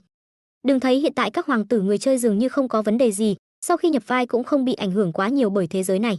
Dường như chỉ có sự cạnh tranh giữa các người chơi trong nhiệm vụ nhánh là nguy hiểm, nhưng đó là do thời gian họ tham gia trò chơi còn ngắn. Có thân thể nguyên chủ mà họ nhập vai gây ra hành động, làm chủ đạo, cho dù họ có làm ra một số hành vi khác thường so với trước kia, các hoàng tử bản địa có thể sẽ cảm thấy kinh ngạc, nhưng cũng không có gì to tát. Chỉ khi nào thời gian kéo dài, các hoàng tử bản địa phát hiện các hoàng tử người chơi dường như trở nên ngu ngốc, không còn thông minh như trước. Một khi có cơ hội, những hoàng tử bản địa này tuyệt đối sẽ không bỏ qua bất kỳ cơ hội nào để giết chết các hoàng tử người chơi. Hiện tại, chẳng qua là họ vẫn đang quan sát mà thôi. Theo cơn giận dữ của lão hoàng đế, các hoàng tử bản địa khác nhắc nhở, những người chơi hoàng tử khác cuối cùng cũng đã đứng vào vị trí của mình. Thấy tất cả các hoàng tử đều đã đứng đúng vị trí, lão hoàng đế mới thu lại vẻ giận dữ, lạnh lùng quét mắt qua tất cả các hoàng tử có mặt. Sau đó lạnh giọng nói, hôm nay gọi các ngươi đến, chắc hẳn các ngươi đều biết là vì chuyện gì. Minh Thành bị người khác hạ độc tại Tông Nhân phủ, trẫm đã cho Tống Nhân Phong 7 ngày để điều tra, hiện tại 7 ngày đã trôi qua, bản kết án của Tống Nhân Phong đang ở trước mặt trẫm. Nói đến đây, ánh mắt lão hoàng đế lần lượt quét qua từng hoàng tử, đặc biệt là dừng lại rất lâu trên người Tô Lăng, chỉ thiếu điều mở miệng bảo Tô Lăng nhận tội. Lão hoàng đế đang dùng danh tiếng của Tống Nhân Phong, vị thần thám đệ nhất Đại Chu, để uy hiếp Tô Lăng, muốn đối phương tự mình thừa nhận tội ác. Nhưng đáng tiếc, đừng nói Tô Lăng biết rõ nội dung bản kết án viết gì, cho dù không biết, hắn cũng không thể nào vì chút thủ đoạn uy hiếp này mà nhận tội. Chỉ thấy hắn đón nhận ánh mắt của lão hoàng đế, không hề né tránh, bình thản đối diện. Thái độ bình thản như vậy khiến lão hoàng đế không khỏi có chút hoài nghi, liệu có phải mình đã sai lầm. Tuy nhiên, lão hoàng đế không thể vì hành động của Tô Lăng mà bỏ qua việc này, chỉ thấy ánh mắt của lão hoàng đế rời khỏi người Tô Lăng, tiếp tục nhìn lướt qua. Sau khi nhìn xong một lượt các hoàng tử, lão hoàng đế mới thu hồi ánh mắt, nói, trước khi trẫm tuyên đọc bản kết án của Tống Nhân Phong, các ngươi có gì muốn nói không? Lời lão hoàng đế vừa dứt, trong số các hoàng tử, một người bước ra, chính là Cửu hoàng tử trong số các hoàng tử người chơi. Hả? Minh Thanh, con có gì muốn nói? Nhìn Cửu hoàng tử bước ra, lão hoàng đế có chút ngạc nhiên, hỏi. Mặc dù Cửu hoàng tử và Chu Minh Thành chỉ kém nhau một bậc, nhưng lại không phải cùng một mẹ sinh ra, theo lý mà nói, lúc này nên là Bát hoàng tử Chu Minh Thành cùng mẹ sinh ra Thập nhất hoàng tử đứng ra nói gì đó, hoặc khiển trách hoặc ám chỉ nghi phạm giết người cuối cùng là Tô Lăng mới đúng. Cửu hoàng tử đứng ra, rõ ràng nằm ngoài dự kiến của lão hoàng đế và mọi người. Chỉ có Tô Lăng là không bất ngờ. Chu Chiết. Đột nhiên, Cửu hoàng tử vừa mở miệng, liền khiến tất cả các hoàng tử có mặt kinh hãi. Hắn dám gọi thẳng tên húy của lão hoàng đế. Cửu hoàng đệ, đệ điên rồi. Lúc này, liền có hoàng tử lên tiếng quát, tức giận nói, đệ dám gọi thẳng tên húy của phụ hoàng, đệ đúng là đại nghịch bất đạo. Các hoàng tử người chơi cũng tỏ vẻ hiếu kỳ. Trước khi xác định được thân phận người chơi của nhau, hành vi của vị Cửu hoàng tử này theo họ nghĩ là cực kỳ khó hiểu. Chỉ có Tô Lăng là biết đối phương muốn làm gì. Chỉ thấy khi tất cả mọi người đều đang chú ý đến Cửu hoàng tử, dưới chân hắn, vừa rồi âm thầm đặt xuống đất một viên bi mã não, bị hắn nhẹ nhàng đá một cái. Trong tiếng ồn ào quát tháo của các hoàng tử, lộc cộc lăn về phía long trụ bên cạnh ngự thư phòng, đụng vào đó, rồi theo hình tam giác bật ngược lại, nảy về phía trước bàn sách trong ngự thư phòng. Trong lúc viên bi đang nảy, Cửu hoàng tử đối mặt với sự giận dữ của các hoàng tử khác, ngông cuồng cười lớn nói, hôm nay ta đến tạo phản, ám sát quân vương, các ngươi mất cha, vong quốc. Cùng với tiếng nói, chỉ thấy hắn đột nhiên vung tay áo, một con dao găm từ đó rơi vào tay. Sau đó, chỉ thấy hắn đạp mạnh chân xuống đất, tốc độ nhanh vô cùng. Mặc dù vẫn trong phạm vi cực hạn của cơ thể người, nhưng người bình thường không thể đuổi kịp, rõ ràng là có thuộc tính gia tăng. Chỉ thấy thân hình hắn phi nước đại, trong chốc lát đã đến trước bàn sách trong ngự thư phòng, đồng thời cánh tay cầm dao găm cong lại tụ lực, chỉ đợi dùng sức ném ra. Lão hoàng đế Chu Chiết khi nghe thấy lời nói ngông cuồng của đối phương, đã quá sợ hãi, vội vàng đứng dậy, miệng hô to, hộ giá, hộ giá. Các ám vệ ẩn trong ngự thư phòng hiển nhiên cũng hoàn toàn không ngờ tới, trên đời này lại có chuyện hoàng tử công khai ám sát hoàng đế, vì vậy đối với việc phòng hộ này cũng không quá chú trọng. Khi lão hoàng đế hô to hộ giá, tuy bọn họ đã phản ứng trước tiên, nhưng với thể lực chỉ trong phạm vi cực hạn của cơ thể người, cũng đã không kịp. Các hoàng tử xung quanh cũng không khỏi kinh hãi, các hoàng tử bản địa có thể nói là chấn kinh tam quan, căn bản không ngờ tới lại có hoàng tử dám công khai ám sát hoàng đế. Đây không phải là không muốn sống nữa, mà là trực tiếp điên rồi. Các hoàng tử người chơi cũng đã hiểu ra, Cửu hoàng tử này là một người chơi, hơn nữa còn là loại người chơi thích phá hoại trải nghiệm trò chơi của người khác. Trong lúc nhất thời, không ngừng chửi rủa dừng bút. Hành vi phá hoại trải nghiệm trò chơi như vậy, đơn giản là hại người không lợi mình, nếu thái tử có người chơi nhập vai, đây chẳng khác nào dâng chiến thắng cho người chơi đó. Bởi vì một khi lão hoàng đế bị đâm thành công, đại hoàng tử sẽ là người thừa kế hợp pháp, những người chơi khác trừ phi tạo phản, cơ bản không còn khả năng lên ngôi. Mà nếu thái tử không có người chơi nhập vai, vậy đại biểu cho tất cả nhiệm vụ trò chơi lần này, bất kể là chính tuyến hay nhánh, đều sẽ thất bại. Nói cách khác, lần chơi trò chơi này sẽ kết thúc tại đây. Hành động dừng bút này tự nhiên nhận lấy sự chửi rủa của tất cả người chơi. Đương nhiên, ngoại trừ một người. Vương Đào ngạc nhiên nhìn cảnh tượng trước mắt, trong khiếp sợ, trong lòng hắn còn hiện lên sự vui mừng khôn xiết. Cái này, đây quả là quá bất ngờ. Vị huynh đệ này chính là cứu tinh mà trời cao phái đến cho hắn. Ha ha ha ha. Vương Đào vui mừng hớn hở nhìn hành động ám sát hoàng đế của người chơi nhập vai Cửu hoàng tử, trong lòng điên cuồng cổ vũ cho đối phương. Ngay tại khi mọi người trong ngự thư phòng có những phản ứng khác nhau, con dao găm mà người chơi nhập vai Cửu hoàng tử tụ lực cũng theo đó ném mạnh về phía lão hoàng đế. Nhưng đột nhiên, ngay khi con dao găm sắp rời khỏi tay, chân hắn lại đột nhiên trượt đi, vẻ mặt ngạc nhiên mất thăng bằng, ngã xuống đất. Mà con dao găm hắn chuẩn bị ném mạnh ra, vào thời khắc này cũng rời khỏi tay, chỉ là phương hướng lại lệch đi không ít. Phập, một tiếng lợi khí đâm vào da thịt vang lên. Thân là thái tử, đứng ở hàng đầu tiên, đang mang vẻ mặt vui mừng, Vương Đào sững sờ nhìn con dao găm cắm trên ngực, trong lúc nhất thời ánh mắt mờ mịt. Ký chủ bị người chơi Tô Lăng dùng bi mã não dẫn đạo người chơi khác mưu hại, bị loại khỏi trò chơi này. Một đoạn thông tin trò chơi ngắn gọn nhắc nhở xuất hiện trong mắt Vương Đào, sau đó, ý thức của hắn đột nhiên bị rút ra khỏi cơ thể. Sau một trận cảm giác xuyên qua mê muội, Vương Đào trở lại quảng trường trò chơi. Lúc này, hắn mới phản ứng được, mình đã bị loại. Sao có thể như vậy? Vương Đào có chút giờ khóc giờ cười. Hắn cảm nhận được thế nào là vui quá hóa buồn. Vốn tưởng là cứu tinh trời cao phái tới, không ngờ lại là sát tinh. Bất quá, Tô Lăng. Vương Đào nhíu mày, đây không phải là người chơi đã loại bỏ cái tên Hỏa Nha Trùng Thiên kia sao? Mình bị đối phương dùng bi mã não dẫn đạo người chơi khác mưu hại. Mình không phải là bị người chơi nhập vai Cửu hoàng tử kia ngộ sát sao? Chỉ là Vương Đào, một người chơi cấp F, có chút không hiểu rõ thông tin trò chơi nhắc nhở trước khi chết. Suy nghĩ một hồi lâu, vẫn không hiểu ra, hắn đứng tại quảng trường trò chơi lắc đầu, lười suy nghĩ, dù sao cũng chỉ là một trò chơi mà thôi. Tốt, chế độ nhiều người cuối cùng cũng kết thúc, tiếp tục chế độ một mình mỹ diệu thôi. Người chơi sát vách lão Vương bị người chơi Tô Lăng loại khỏi cuộc chơi. Trong ngự thư phòng, khi con dao găm trong tay Cửu hoàng tử rời khỏi tay, nhưng phương hướng ném mạnh xuất hiện sai lầm, cuối cùng cắm vào ngực đương kim thái tử. Thái tử ngã xuống đất với vẻ mặt mờ mịt, tất cả các hoàng tử người chơi đều nhận được thông tin loại trừ này. Sau đó, tất cả các hoàng tử người chơi đều càng thêm mơ hồ. Tô Lăng, người chơi nhập vai Cửu hoàng tử, chính là người chơi Tô Lăng đã loại bỏ bát hoàng tử Hỏa Nha Trùng Thiên. Vậy nếu nói như vậy, thập tam hoàng tử là ai? Trong lúc nhất thời, tất cả các hoàng tử người chơi đều nhìn về phía Tô Lăng, người nhập vai thập tam hoàng tử. Tô Lăng thu hết ánh mắt của những người chơi hoàng tử này vào mắt, nhưng trên mặt lại thờ ơ, chỉ là một vẻ mặt kinh hãi chăm chú nhìn về phía Cửu hoàng tử đang trượt chân, duy trì hình tượng hoàng tử. Cơ chế loại trừ của siêu duy sát là dựa vào ai chủ đạo thôi động, dẫn đến việc loại trừ, chứ không phải ai trực tiếp ra tay. Điểm này, Tô Lăng đã phân tích suy đoán trong lòng, khi trước đó thấy hắn sắp đặt trùng hợp khiến Lý Văn Phong, người chơi cấp B, bị loại, hệ thống đã đưa ra thông tin trò chơi loại trừ. Mà bây giờ, hắn dùng một viên bi mã não, dẫn đường Cửu hoàng tử loại bỏ người chơi nhập vai thái tử, cuối cùng đã chứng minh được phỏng đoán trong lòng. Ngoài ra, hắn còn phân tích ra, thông tin loại trừ công khai sẽ không hiển thị chi tiết cụ thể, nếu không những người chơi còn lại có thể dựa vào thông tin chi tiết đó, phát hiện ra rất nhiều thông tin ẩn giấu của người chơi cao cấp, điều này sẽ làm mất đi sự thú vị và cân bằng của trò chơi. Theo suy đoán của Tô Lăng, thông tin chi tiết về việc loại trừ sẽ chỉ hiển thị ở chỗ người chơi bị loại. Dựa vào điểm này, hắn vì kế hoạch tiếp theo, tiếp tục đóng vai hoàng tử. Quả nhiên, hiệu quả mà hắn mong muốn đã đạt được. Lẽ nào, chúng ta đều hiểu lầm vị thập tam hoàng tử này, kỳ thật hắn không phải người chơi. Các hoàng tử người chơi có mặt, nhìn dáng vẻ của Tô Lăng, trong lòng đều nảy sinh suy nghĩ này. Họ nhớ lại trước đó ở cửa ngự thư phòng, cử chỉ của thập tam hoàng tử này đều giống với các hoàng tử NPC. Trước đó còn tưởng rằng đối phương đang đóng vai nhập tâm vào hình tượng nhân vật, nhưng bây giờ xem ra, dường như không phải như vậy. Thuận theo suy nghĩ này, những người chơi hoàng tử này phát tán tư duy, dùng trình độ của mình để suy luận. Đúng vậy, người chơi nhập vai bát hoàng tử kia vừa vào trò chơi không lâu liền không hiểu sao lại hạ độc thập tam hoàng tử. Người chơi bình thường lúc này tình hình còn chưa rõ ràng, làm sao có thể hành động thiếu suy nghĩ. Hắn dùng thân phận người chơi cao thủ mới gia nhập trò chơi đột nhiên làm như vậy, trực tiếp dẫn dắt nhịp điệu, khiến chúng ta cho rằng thập tam hoàng tử cũng là người chơi. Nhưng nếu thập tam hoàng tử này không phải người chơi thì sao? Đến lúc đó chúng ta bắt đầu nhắm vào vị thập tam hoàng tử này đấu đá, kết quả đối phương lại là NPC, chẳng phải những chuẩn bị trước đó của chúng ta đều lãng phí vô ích sao?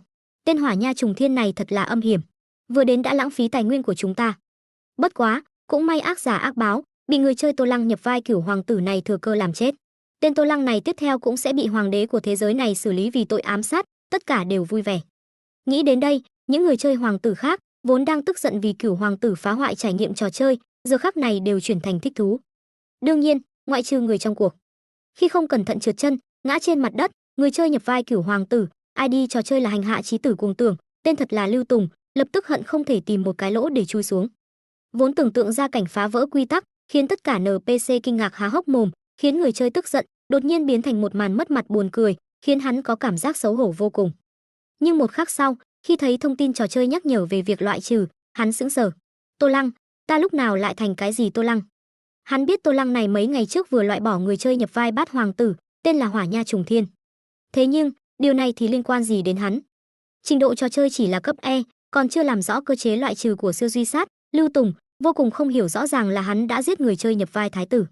ID là sát phách lão vương, cho dù đây là một sai lầm, nhưng tại sao hệ thống trò chơi lại hiển thị là Tô Lăng loại bỏ đối phương, chiếm lấy công lao của hắn? Chẳng lẽ là hệ thống sai lầm? Thế nhưng trò chơi này không phải được quảng cáo là trí tuệ nhân tạo toàn diện sao? Điều này cũng có thể phạm sai lầm. Ngã trên mặt đất, hắn nhíu mày nghĩ thầm. Cũng đúng lúc các người chơi khác nhau nảy sinh những suy nghĩ và phản ứng khác nhau.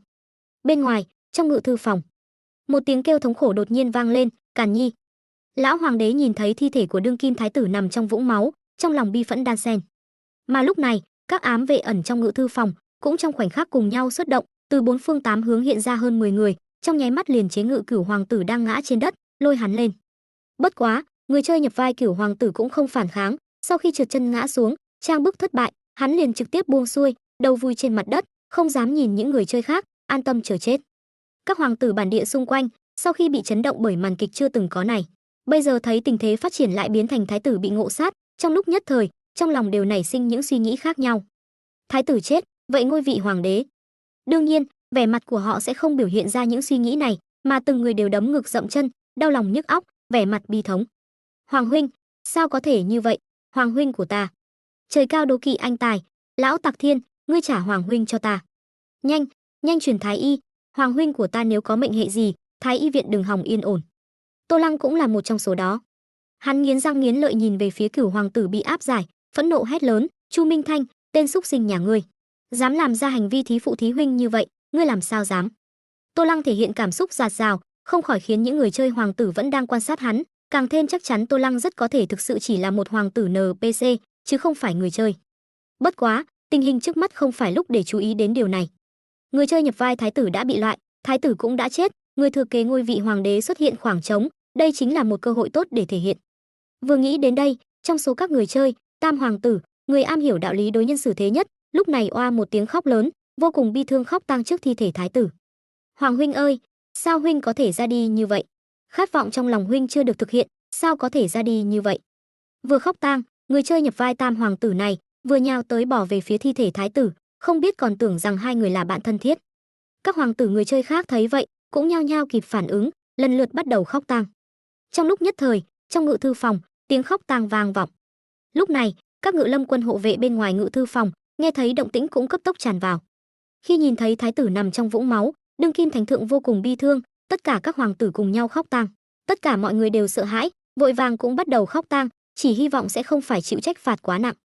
Trong số những người có mặt, cơ bản đều có những toan tính riêng, chỉ có lão hoàng đế đang trải qua nỗi đau mất con là thực sự đau buồn. Trong nửa tháng, liên tục mất đi hai người con trai, một trong số đó lại là đại hoàng tử mà mình yêu thích nhất, trong lúc nhất thời, lão hoàng đế vốn đã cao tuổi, trông càng thêm già nua.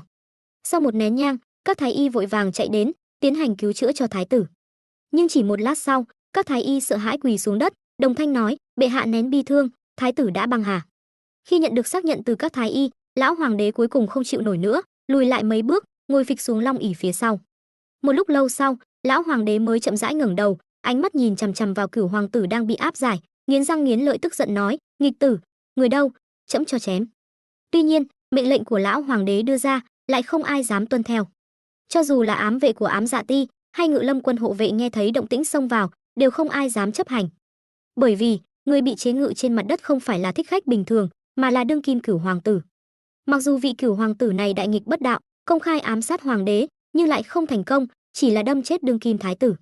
Điều này tuy cũng là hành vi đại nghịch bất đạo, nhưng đối phương trung quy vẫn là hoàng tử, con trai của đương kim thánh thượng. Hiện tại, lệnh chém giết tuy là thánh thượng đích thân truyền đạt, nhưng lúc này thánh thượng đã bị phẫn nộ làm choáng váng đầu óc, khó đảm bảo sau này sẽ không hối hận về quyết định này. Dù sao, trong vòng nửa tháng này, thánh thượng đã liên tiếp mất đi 2 người con trai, nếu lại chém Cửu hoàng tử, đó sẽ là 3 người con trai. Đến lúc đó, người ra tay sẽ bị ghi hận. Cho dù e ngại 4 chữ Quân Vô Hí Ngôn, bên ngoài sẽ không có gì, nhưng ngấm ngầm gây khó dễ chắc chắn là không thể thiếu. Cho nên, khi nghe thấy mệnh lệnh chém giết của lão hoàng đế, căn bản không ai dám ra tay. Thậm chí, Trương Công Công ở bên cạnh, Thái y, Ngự Lâm quân hộ vệ, ám vệ của Ám Dạ Ti, còn có các hoàng tử bản địa, đều nhao nhao bắt đầu cầu xin cho Cửu hoàng tử. Phụ hoàng, xin hãy nghĩ lại, hoàng huynh và Bát hoàng đệ đều đã đi rồi, Cửu hoàng đệ không thể lại xảy ra chuyện. Bệ hạ xin bớt giận, không thể hành động lỗ mãng. Bệ hạ, việc hệ trọng, xin hãy nghĩ lại. Mục đích triệu kiến lần này của lão hoàng đế đã sớm bị các hoàng tử bản địa có trình độ cao này đoán ra, biết lão hoàng đế muốn họ tương tàn, muốn họ tương thân tương ái. Bởi vậy, những lời cầu xin này của họ không phải là thật lòng vì Cửu hoàng tử, mà là để thể hiện tình thân. Về phần sống chết của Cửu hoàng tử, họ không quan tâm, làm ra chuyện công khai ám sát như vậy, Cửu hoàng tử đã không còn đủ tư cách kế thừa ngôi vị. Đương nhiên, nếu có cơ hội, tốt nhất vẫn là chết đi. Mà những người khác thì không muốn chấp hành mệnh lệnh chém giết, thế là thuận thế cầu xin, nếu có thể cầu được, còn có thể nhận được một ân tình từ Cửu hoàng tử, tại sao lại không làm? Các ngươi.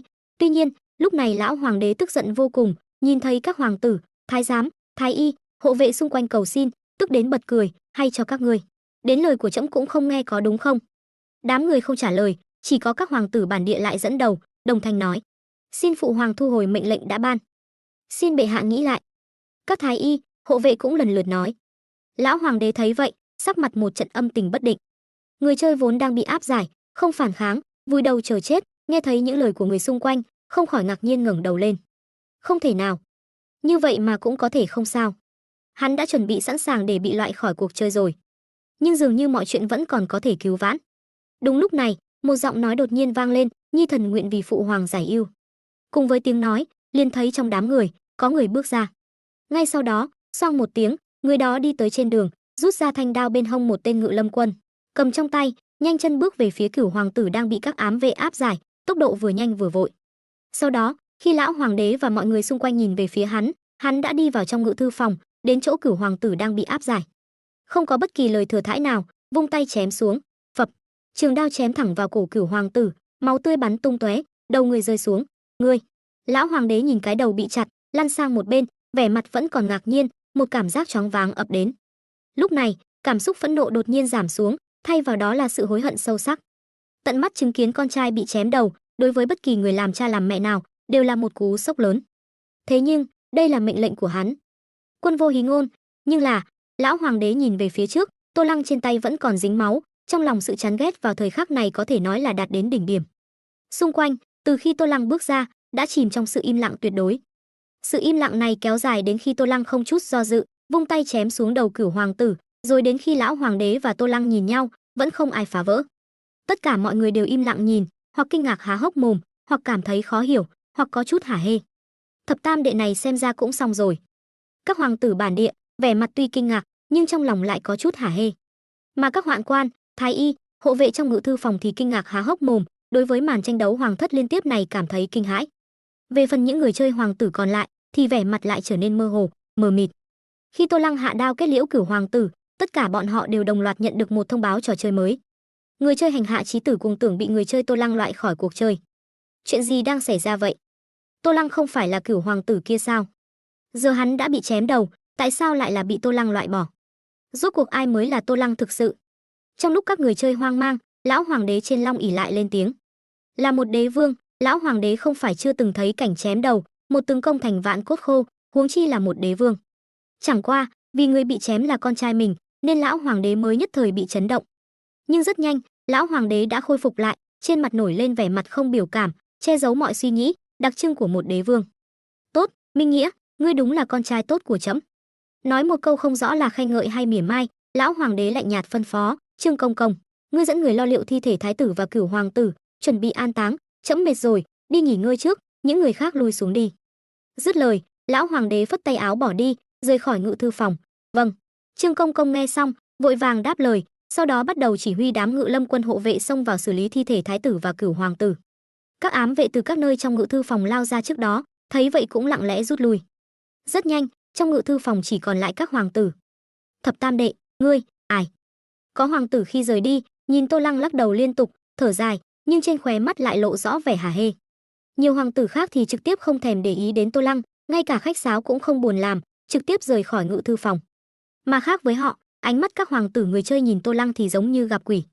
Trình độ trò chơi của họ chỉ có cấp E, cao nhất là thập ngũ hoàng tử cũng chỉ cấp D. Đó là nhờ vào kiến thức chuyên môn về chế tạo thuốc nổ, dựa vào chuyên môn này mới đạt cấp D ở trò chơi trước. Trình độ như vậy còn chưa đủ để phân tích cơ chế loại trừ của trò chơi. Bởi vậy, thân phận lúc ẩn lúc hiện của Tô Lăng khiến các người chơi có mặt như lâm đại địch. Họ không thể làm rõ rốt cuộc thập tam hoàng tử trước mặt có phải là người chơi Tô Lăng kia hay không.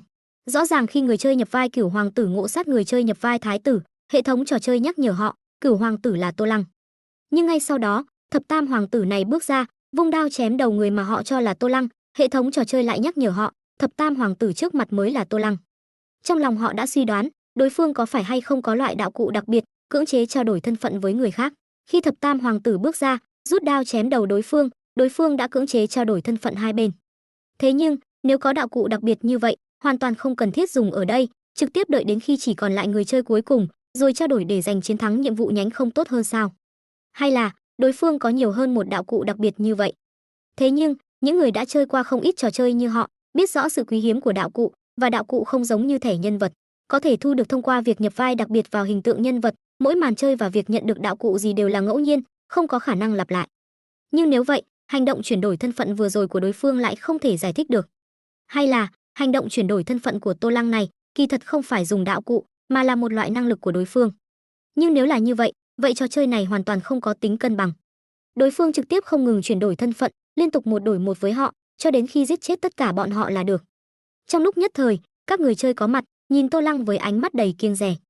Chính ánh mắt kiêng dè này đã giúp các người chơi nhận ra thân phận người chơi của nhau. 5 người chơi hoàng tử còn lại, trừ Tô Lăng, khi ánh mắt họ đều lộ rõ vẻ kiêng dè Tô Lăng nhập vai thập tam hoàng tử. Khóe mắt liếc qua bỗng nhiên phát hiện, trừ hắn ra, trong ngự thư phòng còn có 4 gương mặt tràn đầy kiêng dè tương tự.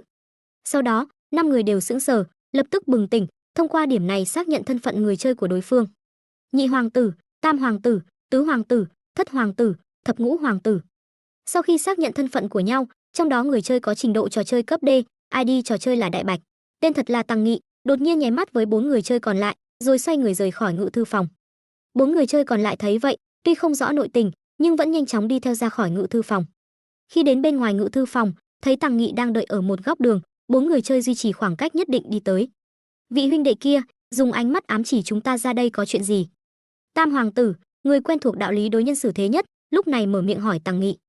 Trong số họ, chỉ có gã hoàn toàn hiểu rõ ánh mắt của Tăng Nghị, 3 người còn lại ít nhiều đều không rõ. Tăng Nghị cũng không nói nhảm, nói thẳng, tình huống vừa rồi các ngươi cũng thấy, tên Tô Lăng kia có thể chuyển đổi thân phận, không cần biết là năng lực hay đạo cụ, đều vô cùng khủng bố, nếu là đạo cụ, hắn dám dùng ở đây chứng tỏ hắn có nhiều hơn một tấm hoặc là có đạo cụ mạnh hơn, còn nếu là năng lực. Nói đến đây, Tăng Nghị không nói tiếp, mà quét mắt 4 người một lượt, rồi nói, ta cảm thấy chúng ta cần phải liên minh, trước hết cùng nhau xử lý hắn, sau đó lại mỗi người một khả năng tranh đoạt thắng lợi của trò chơi này, các ngươi thấy thế nào? Liên minh. Nghe được đề nghị của Tăng Nghị, trong số 4 người chơi, có 3 người đều động lòng. Chỉ có người chơi nữ nhập vai tứ hoàng tử, mắt khẽ động, không biết đang suy nghĩ gì. Liên minh không thành vấn đề là làm sao chúng ta có thể hạ được hắn. Nếu hắn thực sự có đạo cụ hoặc năng lực không ngừng chuyển đổi thân phận, chúng ta căn bản không thể giết chết hắn. Người chơi nhập vai thất hoàng tử, nhíu mày nói.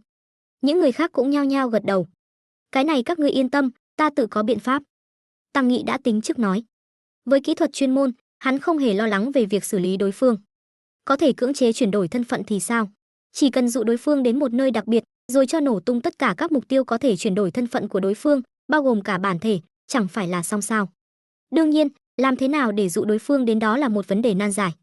Cho nên, hắn cần liên minh với những người này, dù sao một cây làm chẳng nên non, 3 cây trụng lại nên hòn núi cao. Ngươi có biện pháp? Nghe được lời của Tằng Nghị, nhị hoàng tử, tam hoàng tử và thất hoàng tử đều nhướng mày, vẻ mặt nghi hoặc nhìn Tằng Nghị, ngươi chứng minh thế nào là ngươi có biện pháp? Bị nghi ngờ, Tằng Nghị khoanh tay trước ngực, hừ lạnh nói, vừa rồi quên giới thiệu. Ta, trình độ trò chơi cấp D, trong hiện thực là một chuyên gia thuốc nổ đã xuất ngũ. Chuyên gia thuốc nổ? Nghe được lời của Tằng Nghị, tam hoàng tử và những người khác đều sáng mắt lên. Nhưng người chơi nữ nhập vai tứ hoàng tử sau khi nghe xong, lại nghi ngờ nói, chuyên gia thuốc nổ ở thời cổ đại này thì có ích gì? Lời vừa nói ra, lập tức nhận lấy ánh mắt xem thường của bốn người chơi nam còn lại. Tằng Nghị định mở miệng nói gì đó, nhưng đột nhiên, mũi hắn co rúm, trên mặt cũng hiện lên vẻ nghi hoặc, hình như có mùi gì đó. Nghe hắn nói, tam hoàng tử và những người khác sững sờ, vô thức hít thở. Giống như là thứ gì đó bị cháy. Nhị hoàng tử ngửi mấy lần, nói. Đứng cạnh Tằng Nghị, người chơi nữ nhập vai tứ hoàng tử, chỉ vào quần áo sau lưng Tằng Nghị, giọng điệu không quan trọng nói, là quần áo sau lưng ngươi bị nướng khét, vừa rồi có một điểm sáng liên tục chiếu từ xa vào người ngươi. Tằng Nghị nghe vậy, sắc mặt trong nháy mắt thay đổi, chết tiệt. Một nén nhang trước, trong cung, tường đỏ cao vút, đường đá xanh biếc. Tiểu Điệp từ một nơi khác đi tới, bước chân nhanh chóng đến trước một bức tường đỏ, sau đó nhảy mấy lần. Khi phát hiện khối thủy tinh thạch Tây vực tiến cống mà thập tam điện hạ bảo nàng đặt trên đầu tường vẫn còn, nàng mới hô một tiếng thở phào nhẹ nhõm. Còn ở đây là tốt rồi, còn ở đây là tốt rồi. Vỗ vỗ ngực mình, tảng đá lớn trong lòng rơi xuống, trên mặt nàng lại hiện lên vẻ nghi hoặc, tự nhủ, cũng không biết thập tam điện hạ bảo ta sau khi ngài đi, đến đây đặt khối thủy tinh thạch này ở đây làm gì. Nghe nói bức tường này phía sau là ngự thư phòng, nơi hoàng thượng thường xuyên phê duyệt tấu chương, cùng các đại thần thương nghị quốc sự, nếu bị hộ vệ bên trong phát hiện thì hỏng bét. Nói xong, nàng lão liên nhìn hai đầu con đường, xác nhận không có người, lúc này mới nhanh chóng rời đi. Một nén nhang sau, oanh, một tiếng nổ lớn vang dội từ trong sân ngự thư phòng truyền ra, rung chuyển cả hoàng cung. Vụ nổ bất ngờ, không chỉ rung chuyển toàn bộ hoàng cung, mà còn chấn kinh tất cả những người chưa hoàn toàn rời đi, bao gồm hoàng tử, thái giám, thái y, hộ vệ. Ngay cả lão hoàng đế trở về tẩm cung, vừa cho người đốt đàn hương chuẩn bị nghỉ ngơi, cũng đột nhiên bị dọa sợ bật dậy. Xảy ra chuyện gì? Lão hoàng đế kinh hãi hỏi. Thế giới này vẫn là thời đại vũ khí lạnh, chưa có bất kỳ dấu hiệu nào của thuốc nổ, đánh trận vẫn là binh mã trường thương, một binh một tốt liều số lượng và sự cường tráng của binh mã. Đương nhiên, chiến thuật cũng rất quan trọng, nhưng căn bản vẫn là sức mạnh của binh lực. Bởi vậy, chưa từng có ai thấy qua thuốc nổ tiếng vang lớn như thế, trong ấn tượng của mọi người ở thời đại phong kiến này, chỉ có sức mạnh thần thánh của tự nhiên mới có thể làm được. Mà tiếng nổ lớn như vậy, càng chỉ có khi thiên lôi giáng thế, đánh xuống mặt đất mới xuất hiện. Thế nhưng, bên ngoài bây giờ trời trong vạn dặm, làm sao có thể đột nhiên xuất hiện tiếng sấm sét như vậy? Trong lúc nhất thời, mọi người chấn kinh, đồng thời cũng lần lượt chạy về phía nơi phát ra tiếng nổ, muốn xem chuyện gì đã xảy ra.